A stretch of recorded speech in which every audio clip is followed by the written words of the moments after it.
You don't hide from your public. You walk around, you talk to people, you meet people. That's right. Have you ever thought about being assassinated? Didn't I read your mind? You did. See? If I get shot or something happened to me, it'd have to be because somebody don't like me for what I believe or everything. Yes, sir. And I'd die for them. You would. And let me tell you, if somebody want to get you, see, in the Holy Quran, the Islamic Bible, it says, not one soul comes on earth without the permission of Allah, God. Not one soul leaves without the permission. When you die, it's time. So I don't believe that it's time for me to die in that way. If it is, then I welcome. If it happens, it happens. It's God's will. Do you have a bodyguard?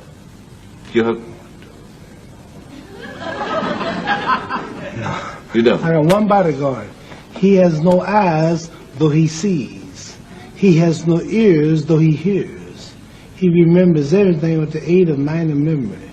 When he wishes to create a thing, he just orders it to be and it comes into existence. But this order is not conveyed in words, which takes a tongue to formulate, or which sound carries ears. He hears the secrets of those under quiet thoughts. That's God, Allah. He's my bodyguard. He's your bodyguard. He's the supreme. Muhammad, I'd like to know what you're going to do when you retire from boxing. When I retire from boxing, I really don't know. I want to say something right here. You all this might make you all think. Get ready to meet God. Owning real estate, going in business, teaching boxers, that won't get me to heaven. How many here believe there's a supreme being, believe there's a God? How many believe there's some power that made the sun, the moon, the stars? How many believe that this stuff didn't just come out here? Somebody wiser than us made it. How many believe there's a God? How many believe there's not a God? All right, if I told you, you who don't believe in God, if I told you that this glass sprang into existence, this glass made itself, no man made this glass, would you believe it?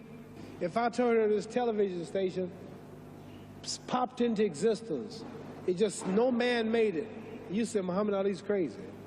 All right, if that glass couldn't make itself, if this building didn't make itself, then how did the moon get out there?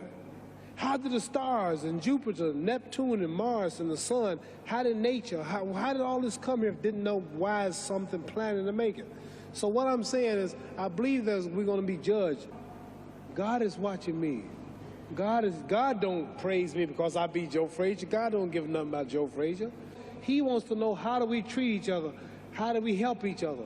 So I'm going to dedicate my life to using my name and popularity, helping charities, helping people, uniting people, bringing people bumming each other because of religious beliefs. We need somebody in the world to help make peace. So when I die, if there's a heaven, I want to see it.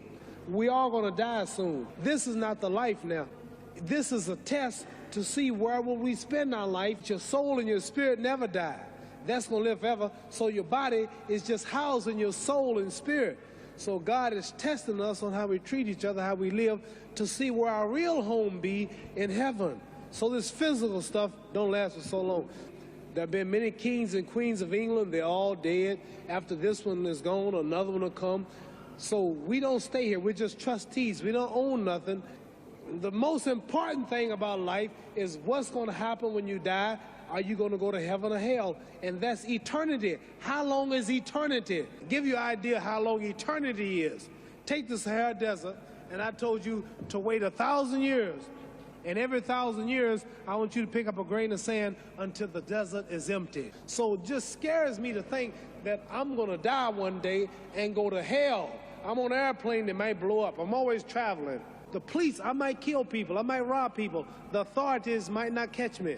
The FBI, Scotland Yard might not catch me. But when I die, somebody's watching me and keeping count, and I can't get away. So what am I going to do when I'm through fighting? Get myself ready to meet God and go to the best place. Does that make sense? Thank you.